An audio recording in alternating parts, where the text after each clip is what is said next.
Hello BookTube, it's Joshua here, and today I'm going to be doing the part 3 of my bookshelf tour. The last two videos that I did for bookshelf tours were with this shelf, and it was this top shelf with foreign poetry, and then this second shelf with mostly modern poetry. And so now I'm going to do this third part, which is now we're into the chronologically ordered section of the shelf, which means that we're starting in the so-called Dark Ages, and then ending with Blake. So the first book that I have here is The Complete Old English Poems.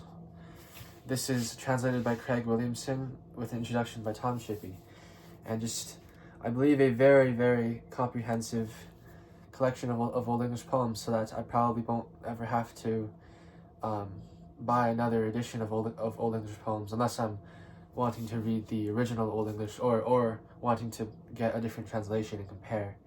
And actually, the next book is also an Old English poem. And this edition has Beowulf in here, translated by Craig Williamson, but this is Beowulf translated by Seamus Heaney. So I have both of these, and it's interesting to compare, Beowulf translations.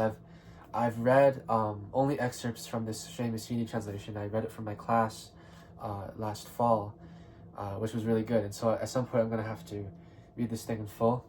I haven't read this book at all, so I don't know what the translation in here is like. But also I have a third Beowulf translation, which is in this Norton anthology, the third edition, the third major author's edition of the Norton Anthology of English Literature. I read Beowulf for the very first time this last summer in this translation, which is a prose translation, as you can see right here. So that's kind of where I am with Beowulf, and that's these two books on the third shelf. Next up is Geoffrey Chaucer. This is his Well, actually, I'll show you two books at the same time again. Geoffrey Chaucer's Canterbury Tales. This is the translation by Neville Coghill, and this is the it's not a translation. This is the original Middle English. As you can see, the difference is. The difference in size is enormous. I believe that's because this one has an incredible amount of notes at the back. I've only read Chaucer. I've only read certain excerpts of Chaucer. I've read the general prologue. And when I first got this volume, I tried reading the Knight's Tale in the original Middle English, and I read it, but I was able to follow the story. But I couldn't really, I don't know, I don't think I had a very deep understanding of the nuances of what I was reading. Like, a part of it was lost on me. So I think I still need to make more progress with reading the Middle English. I haven't tried out Neville Coghill's translation, but it might be interesting to compare. I got this edition because I initially thought that the Middle English might be too difficult for me, but actually I took a class, a literature class, in the fall, and we read the wife of Bath's Tale in the original Middle English, although the spelling was slightly modernized, and that gave me a lot more confidence to be able to read it in the original Middle English. So the next time that I pick Chaucer up, I'll try to read more. I'll try to work on the Middle English and hopefully become more familiar with this author. And next up is also Chaucer again. This is Troilus and Cressida. I don't know much about this at all, really. I haven't read this at all. I think I got this at my used bookstore. No, I got this at fairs. I got this at I got this at a used bookstore in downtown Calgary. I thought I had gotten it at my school's used bookstore, but no. So I don't really. Another book for me to get to. Next up is, this is bad. Next up is Sir Thomas Wyatt, in a Harvard University Press edition. with the dust jacket, you know, about to fall apart. I should really be more gentle with this. But I have this is my only edition of Sir Thomas Wyatt's poetry, but I don't really like this edition in general because I will show you. I don't know if you can see. I don't know if you can tell, but the English is spelt. The English is not modernized. The English spelling is the way it would have been spelt in Sir Thomas Wyatt's own day, which means that it's very difficult to read. I'm having when I was reading this, I had a really hard time even recognizing the English words. So if I'm going to jump into Sir Thomas Wyatt's poetry, I'll probably just try to find one of those Penguin editions of his complete poems, which has the modernized spelling, because I don't think anything gets taken away from modernizing the spelling. Whereas with Chaucer, things obviously would get taken away from like the nuances of the language and whatnot. But yeah.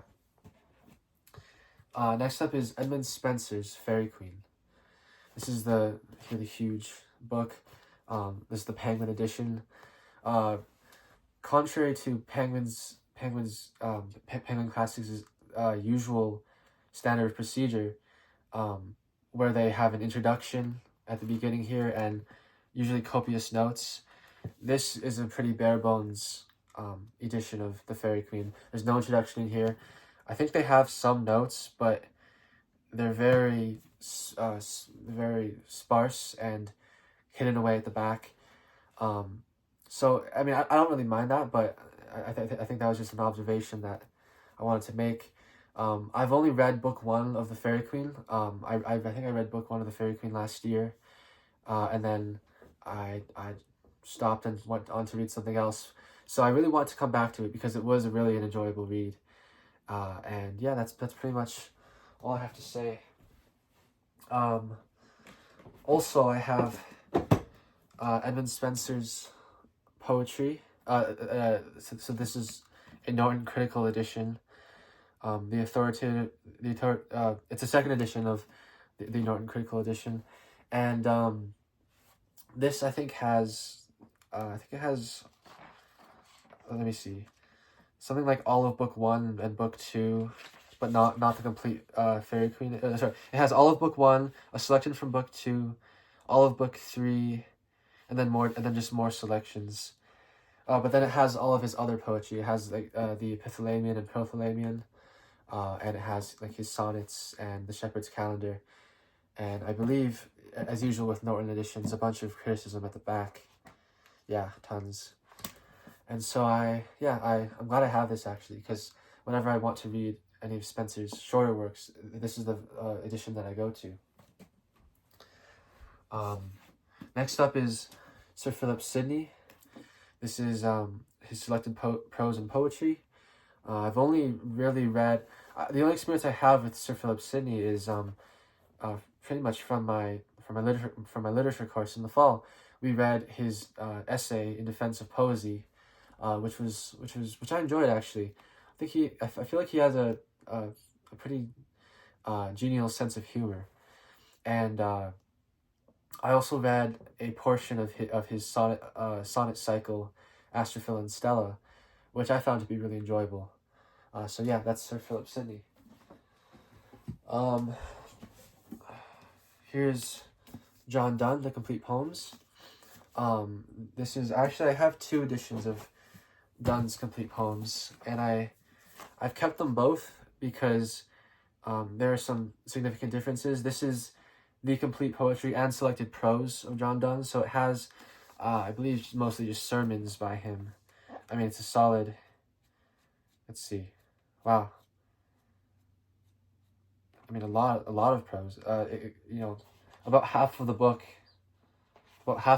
is prose, like from. Sorry, I'm doing a really bad job of showing this to you guys. Like the poetry is on this side and the prose is on this side. So a very significant portion of the book is prose, and I haven't really actually taken a deep dive into Donne yet, though. What I know from him is just the poems I've read in anthologies. So yeah, that's Donne.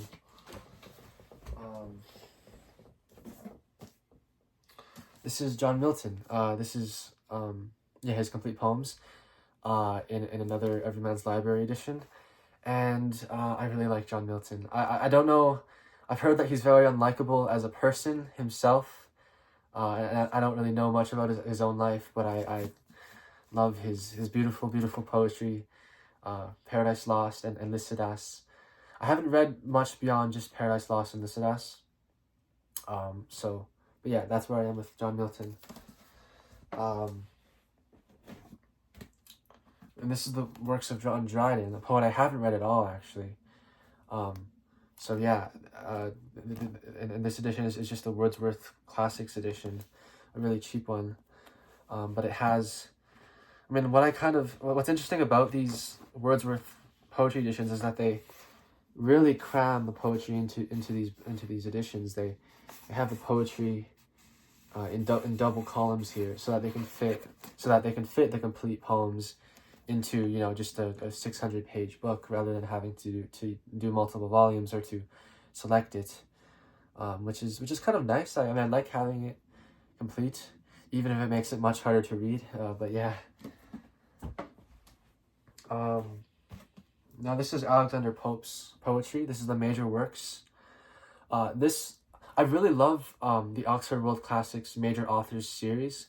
It'll you know, they'll have the major works of a number of different poets, or it doesn't have to be poets. It can be, you know, other authors too, like Francis Bacon. I know they have one for him.